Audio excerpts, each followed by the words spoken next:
에 와서 이게 우리 교회 청년들 데리고 와서 여기 디사이플스 여기 막 공연할 때 여기서 막 저희 층에서 찬양하고 그랬던 기억이 나요. 한 2007년인가 8년인가 왔던 것 같아요.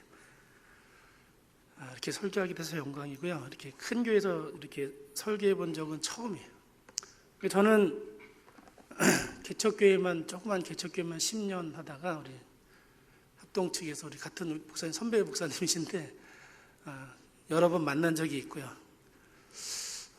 저는 좀 100명 이상 되시는 분인데 설교를 해본 적이 없어요. 근데 100여 명 이상 되니까 약간 긴장되네요. 제가 조그만 교회에서만 설교하다가 개척교회를 2005년부터 2014년까지 한 10년 정도 서울알과 파워주에서 하다가요. 너무 힘들어가지고 안 되겠다. 앞으로 또 10년 이렇게 개척교회 하다가는 정말 아무 꿈도 없이 그냥 사라질 수 있겠다 싶은 생각이 들어서 2014년에 교회를 가감히 접고 우리 훈련 받으러 가자. 그래서 DTS를 가고 2015년부터 DTS를 하고 이제 그해 10월부터 코나에서 하와이 열방대학 코나에서 제자훈련 과정을 거치고 세컨스쿨 과정으로 아내가 공부하고 저는 스텝으로 섬기고 이렇게 있었어요. 그래서 2015년부터 지금까지 한 4년 조금 넘게 있고 있어요. 그러면서 거기서도 별게 없었어요.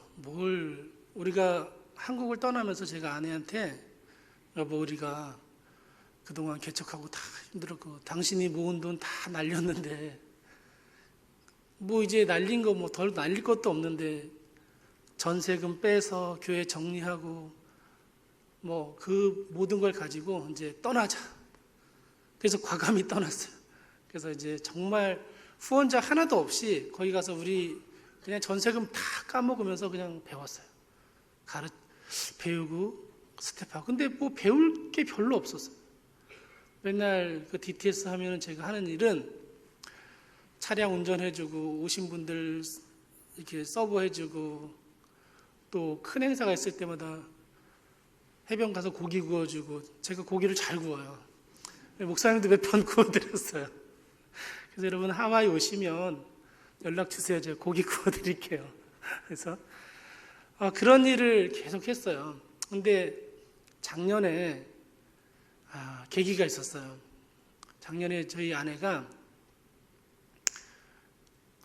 어느 날 오더니 눈물을 툭툭 흘리면서 여보 나는 당신이 이제 더 이상 고기 굽는 거 보기 싫어 그러는 거예요.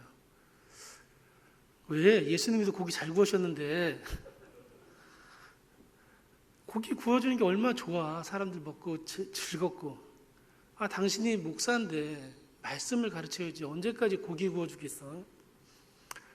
그래가지고 9월부터 이제 SBS라는 이제 9개월 동안의 과정이 있어요. 근데 그거는 제주 열방대에서도 하고 이지웅 그 선교사님이 하는 말씀학교 있죠? 그분도 그 SBS 학교 출신이에요.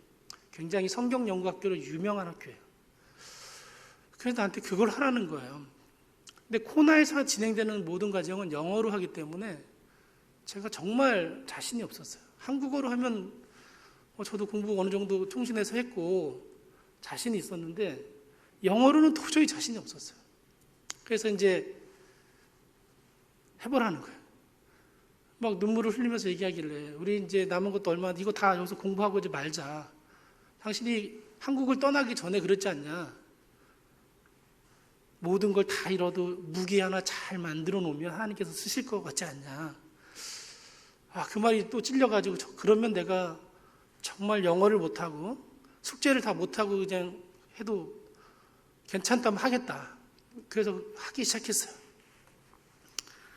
처음에 하게 하는데 3개월 이제 시작하는데 진짜 30%도 안 들려요. 너무 안 들리는 거예요. 이게 여러분 어학원에서 하는 영어는요. 여러분에게 잘 들리도록 따박따박 얘기해 주는 영어예요. 미국 가면 실제로 그렇게 얘기 안 해요. 막 얘기해요. 슬랭도 써가면서 농담도 써가면서 자기들끼리 하나도 못 알아들어요. 이제 그렇게 해서 이제 30% 정도, 그래도 이제 하와이 한 2, 3년 있었으니까, 외국인들이 많이 있으니까, 얘기도 좀 회복하니까, 이제 들리니까, 그 30% 가지고 이제 시작을 했어요. 그래서 한 학기 하는데, 밥 먹고, 잠자는 거, 외에는 전부 앉아서 이제 성경 연구만 하는 거예요. 여러분 요즘에 어성경 여기 많이 뜨고 있죠? 어성경은 이 역사적 배경만 공부해요. 근데 이 열방대 이 SBS 과정은 역사적 배경 외에도 종교적 배경, 사회적 배경, 지리적 배경, 문화적 배경, 에서 5가지를 공부해요. 이 5가지를 공부해 놓고 본문을 또 그 배경을 가지고 다시 해석을 해요. 창세기부터 요한계시록까지 뭐 전체 하는 건 아니지만 일부를 그냥 이렇게 하는 방법들을 해서 숙제로 다 영어로 해서 내야 돼요. 그래서 한 숙제를 할 때마다 기본적으로 성경을 한 5번은 읽어야 돼요. 한 주간 하면서 5번은 성경 읽으면서 숙제하고 내고 그렇게 해서 이제 그 9개월 과정을 하게 됐어요. 저는 처음엔 정말 못 알아들어가지고, 한국인이 5명 있는데 전부 영문학과 출신이고 얘네는 영어 다 잘해요. 저는 영문학과 출신도 아니고 신학. 그래서 끝나면 가서 물어보는 거, 무슨 얘기했어? 이런 얘기했구나. 그럼 또 듣고, 그러고 앉아서는 이제 숙제를 계속 하는 거예요. 근데 이제 그 9개월 과정 중에서 모든 숙제를 한 사람이 딱 2명 있었어요. 제가 그 공부한 사람 중에 나이가 제일 많았고, 17살짜리 일본 아이가 있었는데 걔가 제일 어렸는데, 저와 그 아이가 2사람만 모두 숙제를 다 했어요. 은혜죠. 네. 안 놀라시네요. 그 정도는 기본이지 뭐 이렇게 안 놀라시네요. 그래서 저는 장학금도 타고 잘 했어요. 그리고 정말 이제 그 성경에 대한, 한국에서 목회한 것도 있고 신학한 것도 있고, 제가 또 한국에서 프리셉트라는 곳을 3년 다녔었어요. 그 성경 연구는 그래도 관심 있어 했어요. 그래서 그 성경 연구학교에서 이제 이 한국 교회를 한국 교회에 정말 다니면서 이제 성경을 가르쳐야 되겠다.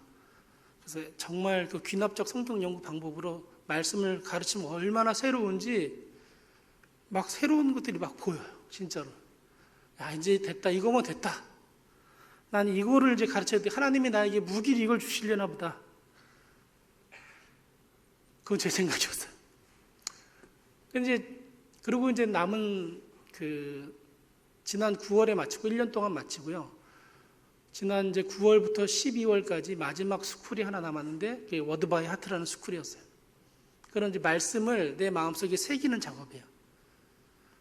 요한복음을 가지고 3개월 동안 이 요한복음 전체를 1장부터 20장까지 전부 그 사건을 한 50개 정도를 추려가지고요, 다 마음에 새겨요. 지금 제가 새긴다는 말을 여러분 이해를 못할 텐데, 여러분이 쉽게 이해하려면 그냥 암기하는 거예요.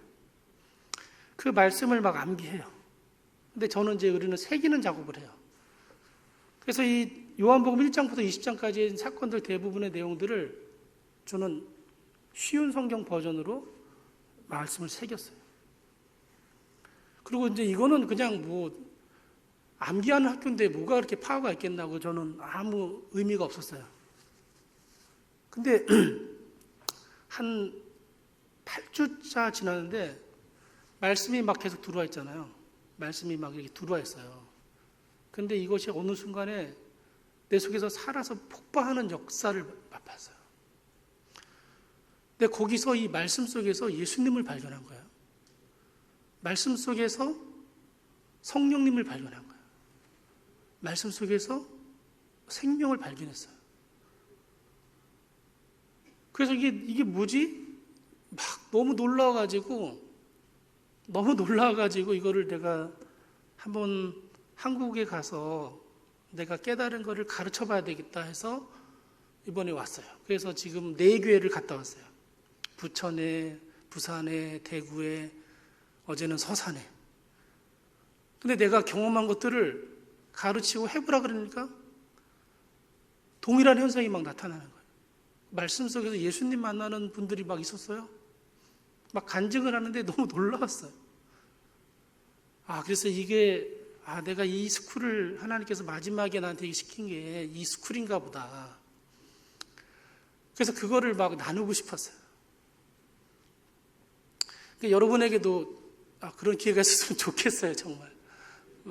정말 말씀 속에서 정말 예수님 만날 수 있나?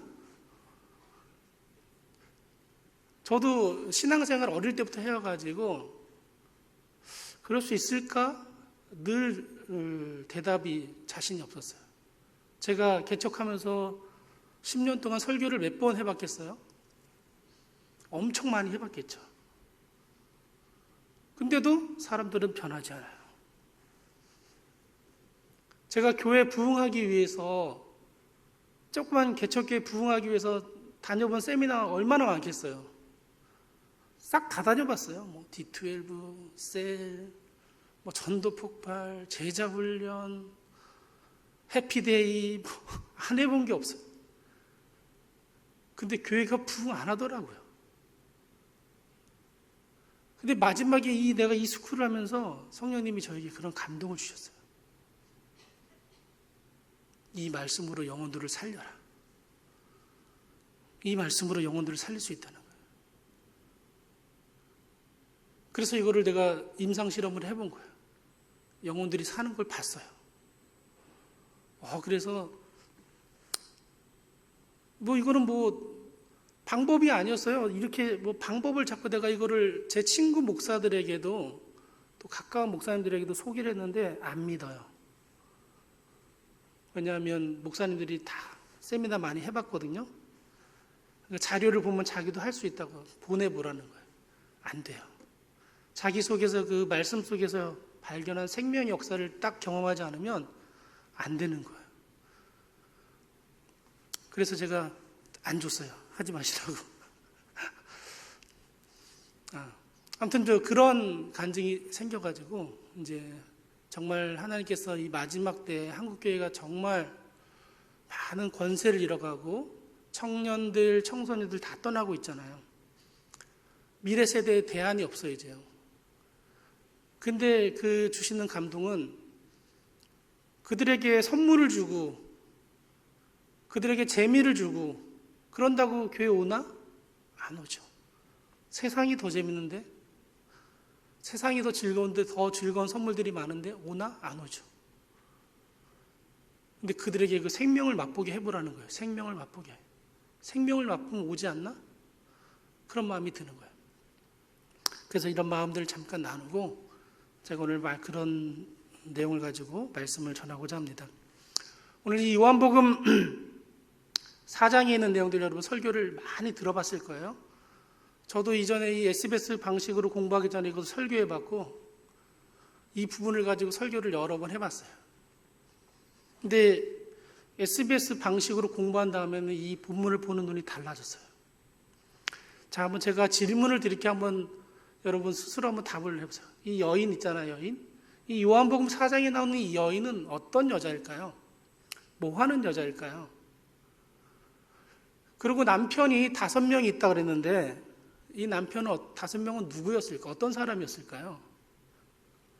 한번 이런 거 궁금해 본 적 있으신가요, 혹시? 그러니까 우리 한국교회의 성도들의 대부분은 그냥 설교해주면 그거 듣는 걸로 만족한 거예요. 근데 그걸로 안 돼요. 여러분이 성경에 대해서 궁금증을 가지셔야 돼요. 질문을 가지셔야 돼요. 이 여자가 나오는데 이 여자는 뭐 하는 여인이야 도대체? 왜 물 들어왔어? 왜 남편이 5명 있는 거야? 그 도대체 뭐 하는 여자일까? 그 남편 5명 있다는데 이 사람들은 어떤 사람이었을까? 이런 질문들을 성경을 보시면서 질문들을 계속 하셔야 돼요. 이 워드 바이 하트의 시작은 질문이에요. 이 본문을 보면서 내가 궁금한 거, 내가 관심 있어 하는 거, 이걸 질문해 보는 거예요. 한번 옆 사람하고 한번 1분 시간 주고 한번 얘기해 보세요. 이 사람은 다 뭐일 것 같아? 이 여자는 어떤 여자일 것 같아? 어떤 직업의 여자일 것 같아? 외모는 어떨 것 같아? 나이는 어느 정도 될 것 같아? 남편 5명은 어떤 사람이었을 것 같아? 한번 얘기해 보세요. 옆 사람하고 1분 정도 한번 시간 줄 테니까 얘기해 보세요. 제가 목이 말려가지고 좀 얘기해 보세요.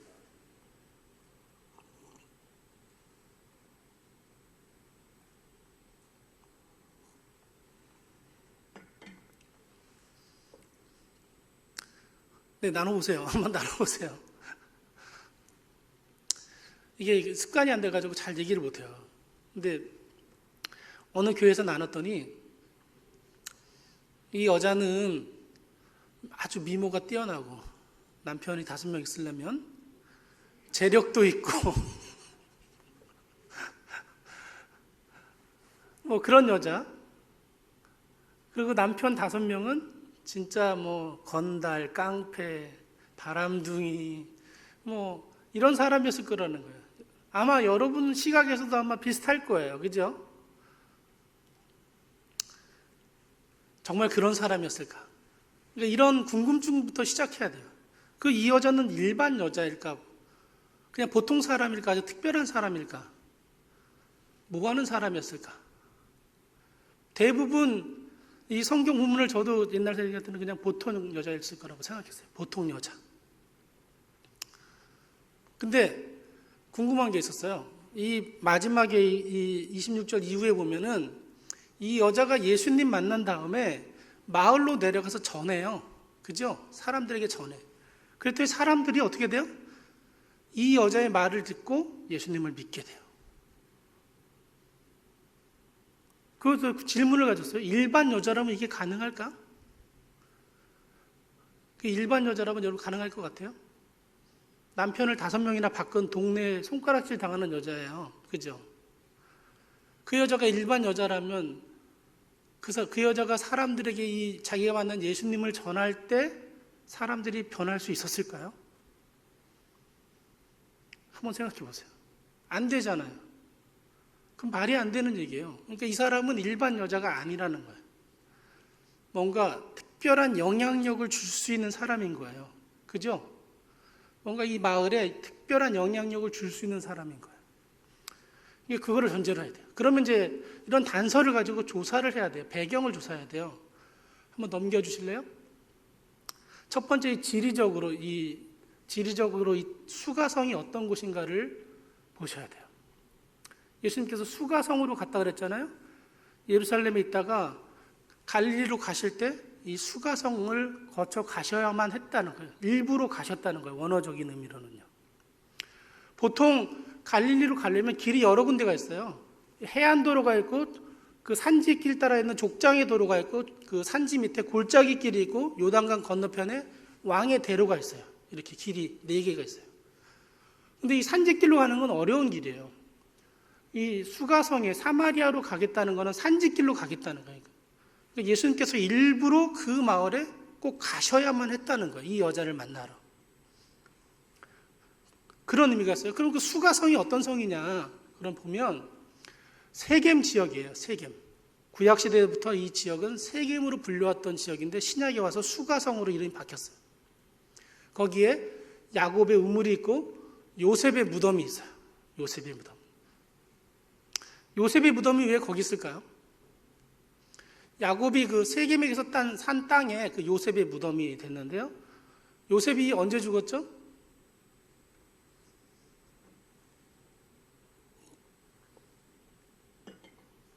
네. 그 요셉이 이제 애굽에서 죽잖아요. 그죠? 110세 이제 죽는데, 창세기 보면 하나님께서 아브라함에게 언약을 맺을 때 네 자손이 4대 만에 이 땅에 다시 돌아올 거다 이렇게 하나님께서 얘기하죠. 4대 만에 애굽의 종이 되었다가 4대 만에 이 가나안 땅으로 돌아올 것이다 그래요. 그거 어떻게 여러분 애굽에서 몇 년 종살이 합니까? 이스라엘 백성이 약 430년을 종살이해요. 근데 430년이면 몇 대가 지났을 것 같아요? 한 10대 이상 지났어요. 10대 이상. 근데 어떻게 4대 만에 돌아올 것이라고 그 말이 맞을까요? 이거는 말이 안 맞아요. 자, 아브라함부터 4대 하면 누구예요? 아브라함, 이삭, 야곱, 요셉이죠. 그 요셉 때 돌아와야 되는데 요셉 때 다 종살이하고 있었잖아요. 그래서 그 요셉이 죽을 때 뭐라고 유언하냐면 자기 뼈를 가나안 땅에 갖다 묻어달라 그래 얘기하죠. 그래서 이 출애굽하면서 그들이 계속 들고 다녔던 게 뭔지 아세요? 요셉의 뼈에 해골이에요, 해골. 그래서 가나안 땅이 결국 요셉의 뼈를 들고 들어와서 저기다 묻어요. 그게 어떤 면에서 보면 언약의 성취죠. 요셉의 뼈를 들고 가서 요셉 때 들어왔으니까 그렇게 보는 학자들도 있어요. 아무튼 이 세겜 지역은 이 구약 시대 때부터 저렇게 이제 한 장 넘겨봐 주실래요? 그 역사적인 그 사건들을 보면 창세기 12장에 아브라함이 가나안 땅에 처음 들어왔을 때 세겜에 딱 머물러 첫 예배를 드린 곳이 바로 그 세겜이에요. 수가성. 그리고 창세기 33장에 야곱이 야복강에서 형과 조우와 만난 다음에 세겜 땅에 들어와서 단을 쌓은 곳이 바로 이 수가성 세겜이에요.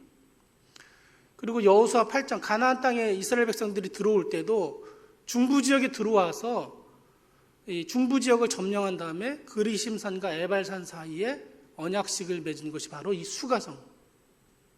거기가 바로 이 세겜 지역이에요. 그러니까 이 세겜 지역은 이 구약 시대 때부터 종교적인 중심지였어요. 종교적인 중심지.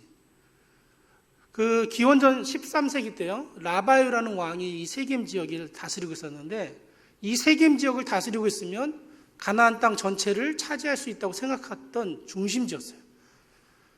그러니까 이게 남과 북 가운데 중간쯤에 위치하고 있는 어떤 지역적인 중심지. 또 한 장 넘겨봐 주세요.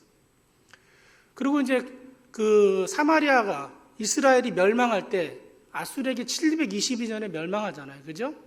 아수르가 이 지역을 점령하는데 이 지역의 남자들을 다 잡아다가 아수르 땅으로 끌고 가죠. 그리고 아수르에 있는 5지역에서 바벨론, 지금 열왕기하 17장 24절에 나오는데 바벨론, 구다, 아와, 하맛, 스바라임에 있는 5지역의 족속들을 이 사마리아 세겜 땅에 데려와서 정착시킵니다. 그래서 거기에 이 5족속이 들어와서 이스라엘 여인들과 결혼해서 혼혈 족속들이 생겼어요. 그래서 이 사마리아 지역은 이스라엘 백성들이 가장 더럽게 여기는 지역이었어요. 상종하지 않는 사람들, 이방인들보다 더 더러운 사람들, 혼혈 족속으로 생각했어요. 자, 여기까지가 이제 또 한번 넘겨보세요. 그 앞에, 다시 앞에요. 네. 자, 그러면 또 어떤 일이 있었냐면, 이제, 그 뒤에 한번 넘겨주실래요?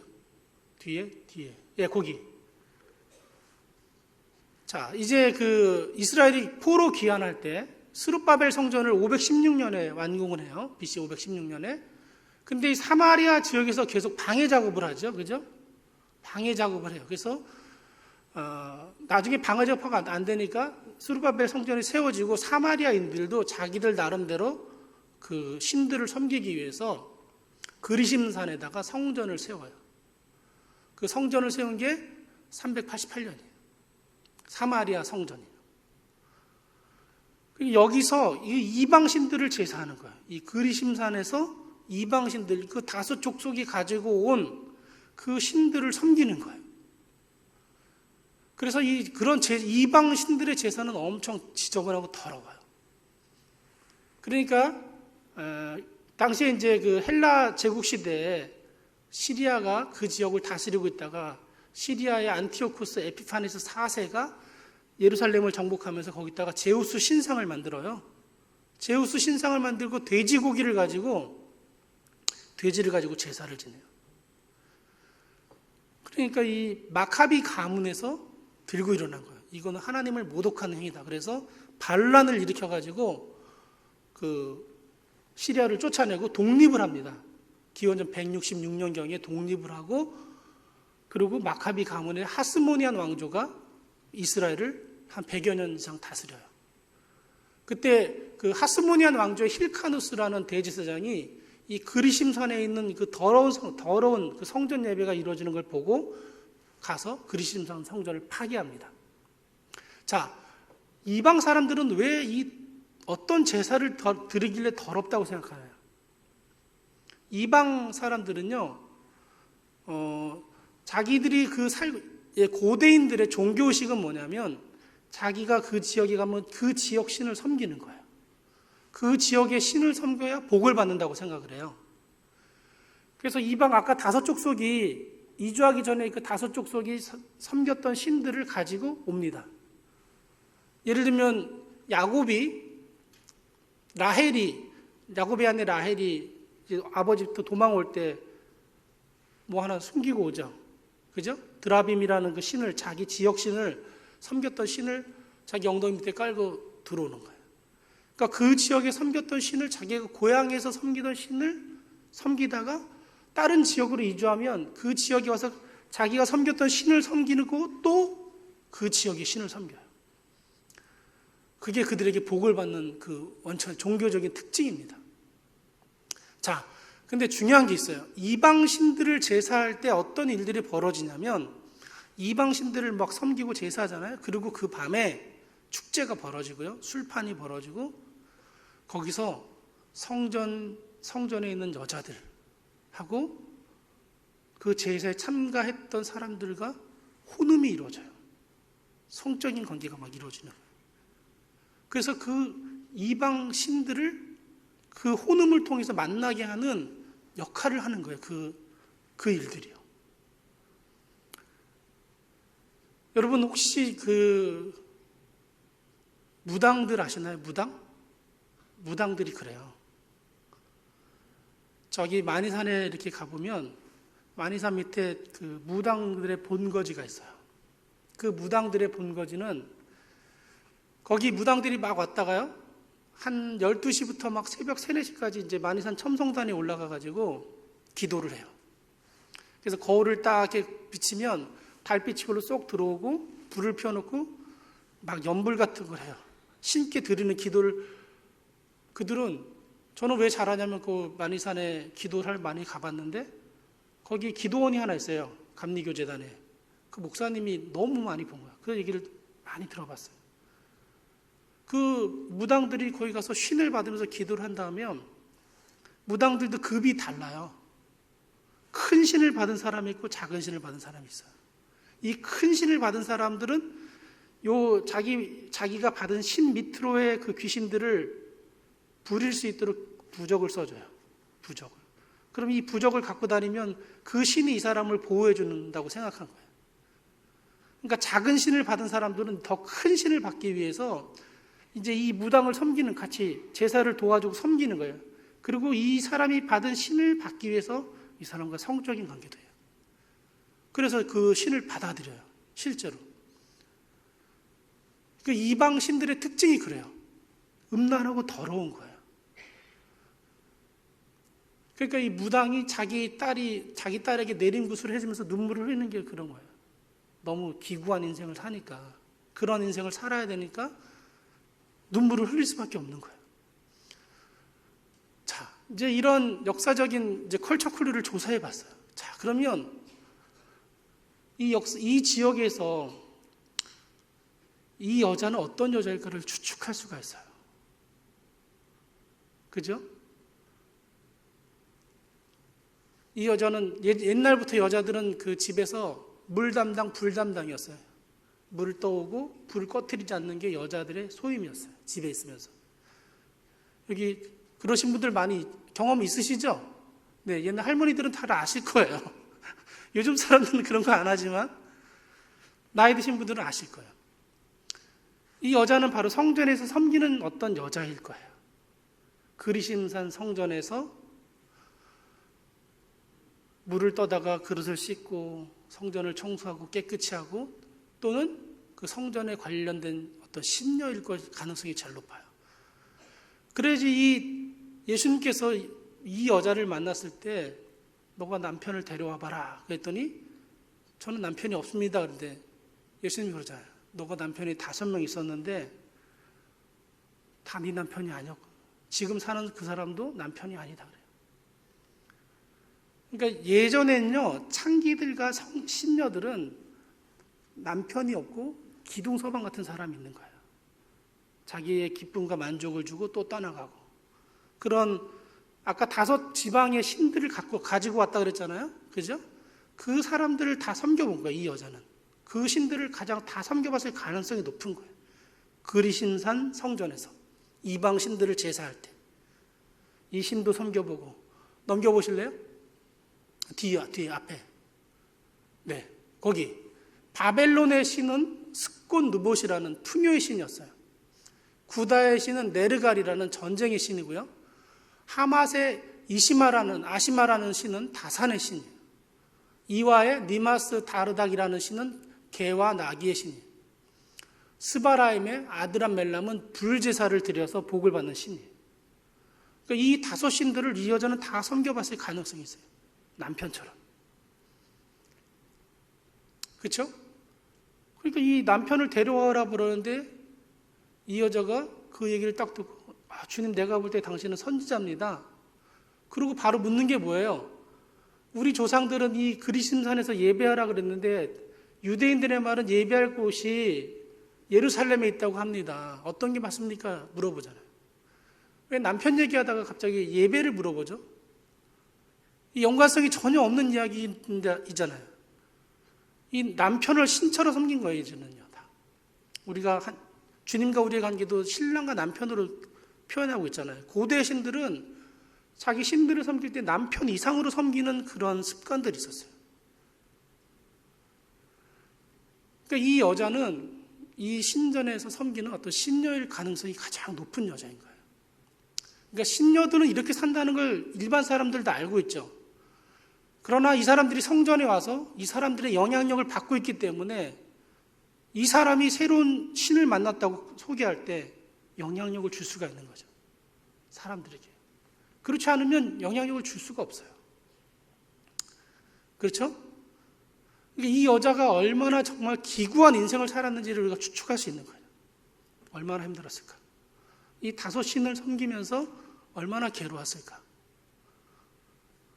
그리고 날마다 성전에 이렇게 물 떠다가다 산에 올라가서 성전에 가서 물을 떠다 놓고 청소하고 얼마나 힘든 인생을 살았을까요? 그러니까 예수님을 만났을 때 이 여자의 말이 뭐였어요? 당신에게 그런 물이 있다면 나에게 주어서, 목마르지 않을 만한 물이 있다면 나에게 주어서 여기 내가 목마르지도 않고 다시는 여기에 물 들어오지도 않게 해주십시오 그러죠. 그 인생의 목마름과 갈증을 제대로 알고 있는 여자, 제대로 느끼고 있는 여자죠. 제가 이 말씀을 묵상하면서 그런 생각을 했어요. 정말 이런 물이 있을까? 정말 예수님이 주는 물이 있다면 그 물을 마시면 내가 목마르지도 않고 내 속에서 솟아나는 그 생수가 되는 그 물이 있을까? 이런 궁금증이 있었어요. 제가 아무리 큐티를 해봐도 그런 물을, 그런 생수를 발견하지 못했어요. 제가 아무리 설교를 1000번, 10,000번을 해봐도 내 속에서 그런 샘이 나와서 사람들에게 흘러가는 걸 못 느꼈어요. 그러니까 사람들도 변하지 않는 거죠. 교회를 부흥시키기 위해서 그 내 목마름을, 갈증을 해결하기 위해서 좋다는 세미나는 다 다녀봤어요. 근데 그것은 잠깐 목마름을 죽일 뿐이었어요. 다시 목마름. 영원히 살지가 않는 거예요. 이 여자의 이야기는 마치 나의 이야기를 보는 것 같았어요. 나는 언제까지 목마르지? 언제까지 내가 쫓아다니면서 이것을 떠다 먹어보고 이거 떠다 먹어보고 내 속에서 언제 이게 샘물이 터져 나오지?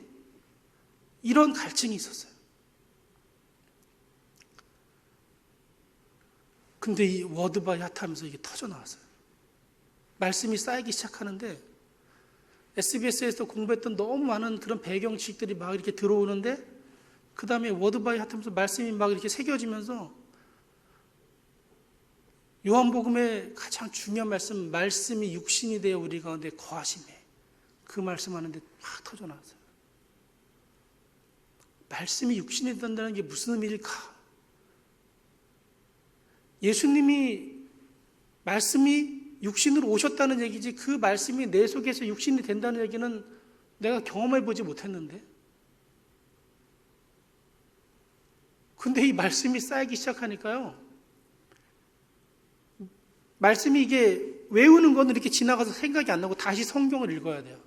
근데 말씀이요 마음에 새겨지는 작업이 들어오니까 누워도 말씀 생각, 걸어가는데도 말씀 생각이 나고, 대화하고 입만 열면 말씀이 나오는 거야. 그래서 그 말씀이 내 삶에 막 조명이 되고 푹 터져 나오는 기쁨이, 감격이 있는데 너무 막 주체할 수가 없었어요. 너무 기뻐서. 이 세상 것으로 채울 수 있는 다른 맛이 아니었어요. 그래가지고 이걸 내가 실험해보고 싶었던 거예요. 세미나 해봐서요. 다른 사람들도 경험할 수 있는가? 해보고 싶었던 거예요. 근데 내 교회를 해봤는데 그런 사람들을 만났어요. 너무 감격스러웠어요. 내가 언제까지나 딴 데 가서 불을 따. 여러분, 제 안에 이런 의문이 생겼어요. 왜 한국은 더 풍요로워지고 더 잘 살고 손에 유튜브만 키면 더 좋은 설교들 얼마든지 들을 수 있는데 생활은 더 편리해졌는데 왜 한국 교회는 죽어가고 있을까요? 왜 죽어가죠? 설교가 그렇게 풍성한데, 말씀이 이렇게 풍성한 시대를 살아가는데 왜 한국 교회가 죽어가고 있습니까? 주님이 나에게 주는 감동은 그런 거예요. 여러분 속의 이 말씀이 여러분 속에서 생명이 됩니까 혹시? 이 말씀을 읽을 때 내 속에서 그 말씀을 읽으면서 내가 생명을 발견해 본 적 있으세요? 있으신 분도 있고 없으신 분도 있을 거예요. 이 말씀이 내 속에 들어갈 때 어떤 능력을 갖고 있는지 경험해 보신 적 있으세요? 나는 그거를 시험해 보고 싶었어요. 그거를.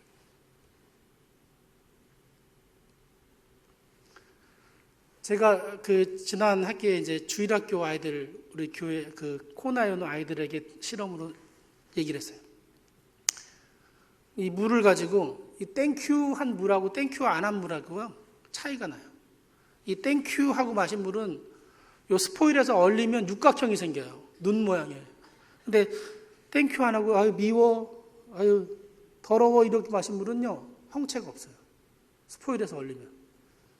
그래가지고 밥을 2개 유리병에 준비해가지고 아이들한테 이 한 밥은 맨날 오자마자 고마워, 사랑해, 속삭이라 그랬어요. 그리고 이 밥은 미워, 더러워 그러고 놀아 그랬어요. 이 2밥이 났는데 일주일 있다 어떻게 됐냐면 이 밥은요 하얀 곰팡이가 폈어요. 누룩, 몸에 좋은 그 누룩이 됐고요. 미워 이런 밥은요 노랗고 검정 곰팡이가 폈어요. 나쁜 거예요. 이게 사람의 말에도 이렇게 능력이 있는데 하나님의 말씀이 우리 속에 들어왔을 때 나갈 때 어떤 능력이 있는지 이게 실험해보고 싶었던 거예요. 그래서 이 세미나를 했어요. 막 여기저기 놀라운 반응들이 나타났어요. 예수님을 진짜 말씀 속에서 만났다는 사람이 있고 그 현장에 있어 봤다는 사람이 있고 자기가 예수님의 부활을 여태까지 믿지 않았는데 이 부활 사건을 이걸 하면서 믿게 됐다는 거예요. 놀라운 반응들이 있었어요. 이 말씀이 정말 생명에 서서 내 속에서 솟아나는 샘이 되는구나. 내 속에서 솟아나는 생명의 샘이 말씀이 육신되어 오신 그 예수님이 우리에게 이 말씀을 남겼는데 우리가 이 말씀을 읽고 우리 마음속에 있으면 정말 솟아나는 샘물이 되는지 경험해 봐야 될 거 아니에요. 경험해 봐요. 지식이 안 돼요. 이거 방법이 안 돼요. 경험해 봐야 되는 거예요.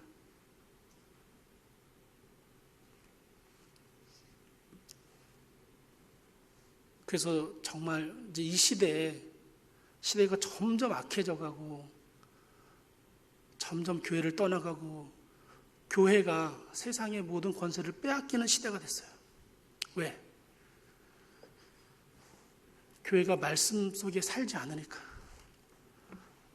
말씀은 아는데 말씀은 믿지 않아요. 왜 한국교회 왜 이제 기적이 다 없어졌을까요? 70년대, 80년대는 한국교회 기적들이 많았어요. 지금도요, 선교지 가면 기적이 일어나요. 그 사람들은 말씀은 모르는데 믿고 있어요. 믿고 있어. 근데 우리는 말씀은 아는데 믿고 있지 않아요. 그러니까 기적도 없죠. 교회가 가진 권세를 세상에 다 빼앗기기 시작하죠. 심지어 전도도 안 해요. 이제 전도는 누가 하냐면 이단들만 해요. 나가보면 이단들은 다 서서 전도하고 있어요. 아직도요. 그들은 잘못된 말씀을 받았는데도 거기서 뭐 생명을 느꼈는지 계속 전도하고 있어요. 하와이 코나도 그래요. 매일 나와서 전도하고 있는 사람이 이단이에요. 기독교인은 전도하지 않아요. 제가 이 말씀을 막 생명을 느낀 다음에 이제 부산에 세미나로 갔는데 어떤 부산 지하철역에서 어떤 아주머니가 휴지 하나 나눠주면서 예수 믿으세요, 예수 믿으세요 하는데 그 아주머니에서 난 생명을 느꼈어요. 저분은 예전에 봤을 때 내가 이 생명을 느끼지 못할 때는 아유 저거 얼마나 힘들겠어. 저런다고 누가 예수 믿겠어. 이런 생각을 하고 있었을 거예요. 제가. 저런다고 누가 예수 믿겠어. 자기만 힘들지 서로 힘들지. 내가 이게 생명을 느낀 다음에 그 아줌마를 봤는데 생명이 느껴졌어요. 저 얼마나 안타까운 심정으로 저렇게 이거 주면서 전도하고 있는 그게 생명을 맛본 사람은 할 수 있는 거예요. 여러분 막 교사 생활을 교회에서 봉사 생활 20년 30년 하신 분들 다 죽어가고 있어요. 너무 힘들대요. 언제 이것을 그만둬야 되나. 그분들이 이 저 세미나 하면서 생명을 다시 발견했어요. 자기가 주님과 함께 교회 다니면서 요한복음 20장 가지고 하는데 무덤 속에서 죽어가고 있는 그 무덤이었대요. 근데 거기서 예수님 부활한 걸 만난 거예요. 생명을 다시 만난 거예요. 자기가 교사 다시 할 수 있겠대요. 제가 설교한 거 아니에요. 그냥 설교한 거 아니었거든요. 그 말씀 나누고 같이 새기는 작업 속에서 이 말씀이 터져 나오는데 그렇게 스스로 경험한 거예요. 스스로. 여러분 속에도요. 하나님의 말씀이 들어가면 영생하도록 솟아나는 샘물이 되게 해주세요. 말씀에 그 능력이 있어요. 그거 믿으셔야 돼요. 그걸 믿지 않고 다른 데 가서 자꾸 물을 떠다 마시는 건 목말라요. 유튜브 설교 들은다고 이게 내 해결이 될 것 같아요? 또 목말라요. 어디 뭐 좋은 교회 훌륭한 목사님 설교 들으면 그게 해결될 것 같아요? 그냥 한 번 마시고 내 갈증 해결하는 거예요. 내 속에 솟아나는 샘물이 여러분 말씀 속에서 터져 올라와야 돼요. 그러면 이 여자처럼요 다시 물 들어오지 않아요. 신앙의 기근이 해결돼요. 그 갈급함이 해결됩니다. 제가 한 가지만 더 말씀드리고 마치고 싶은데요. 사람들은요 마음속에 무엇인가를 다 채우고 삽니다. 반드시 그래요. 반드시 무엇인가 채우고 살아요. 제가 개척목회 10년 하면서요 얼마나 힘들었으면 말씀 가르치고 내가 만족감이 안 되니까 다른 거 채우려고 그래요. 운동하러 가야지. 운동 채워주지 않으니까 이제 낚시하러 가야지. 이것도 안 되니까 이제 바둑이나 둬야지. 제가 그랬던 사람이에요. 여러분 안에 무엇인가 채워지지 않으면 여러분 반드시 채우러 다닙니다. 돈이 됐던 권력이 됐던 명예가 됐던 내 만족감이 됐던 요즘 아이들 인터넷 게임이 됐던 뭔가 중독에 빠져요. 무엇인가 중독에 반드시 빠집니다. 여러분이 말씀을 채우셔야 돼요. 말씀을 채울 때 그런 것들이 싹 물러가 버려요. 말씀을 채울 때 여러분 안에 신앙이 다시 살아날 거고 잃었던 교회의 권세들 찾아가게 될 것입니다. 이 교회가 얼마나 화려했던 교회예요. 저와 여러분이 다 알고 있잖아요. 이 교회가 얼마나 화려했던 교회예요. 왜 그 영광들을 뺏긴지 아세요? 다른 게 아니에요. 말씀의 능력을 빼앗겼기 때문에 그래요.